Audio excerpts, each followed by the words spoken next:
Emmerdale confirms John's dramatic exit plan. Will he get away from the village?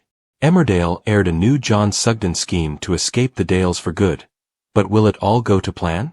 John remains very much a wanted man after the truth about his multiple crimes finally came out. Yet despite a continued strong police presence in the village, tonight's episode saw John successfully sneak his way around and seek out a potential ally to help him evade prison. Relying on his usual deceptive ways, John blackmailed Caleb Dingle over the murder of Anthony Fox, having helped Caleb's wife Ruby dispose of the body. He asked Caleb to help him escape abroad to start a new life, but will a torn Caleb give in to John's demands? The episode began with John at Victoria Sugden's cottage, carrying a syringe. Glaring at a photo of Robert Sugden, it was clear that he had plans to poison his nemesis and was lying in wait for Robert's return. However, his opportunity never came, as returning to the cottage, Victoria let her son Harry in and sat outside with Robert on a bench, reflecting on recent events. Victoria told Robert her doubts about John and questioned whether he even loved and valued her as a sister.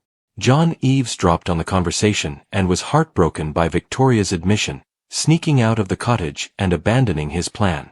John then turned up at Caleb's depot and revealed his newly hatched plan to escape prison.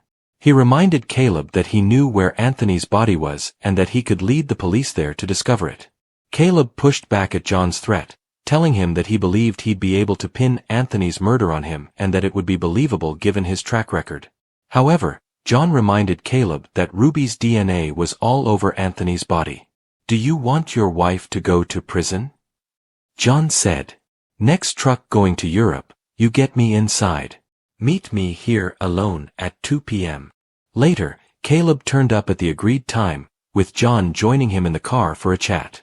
Caleb told John that he would be driving a truck to Rotterdam tomorrow morning and that John could hide inside it.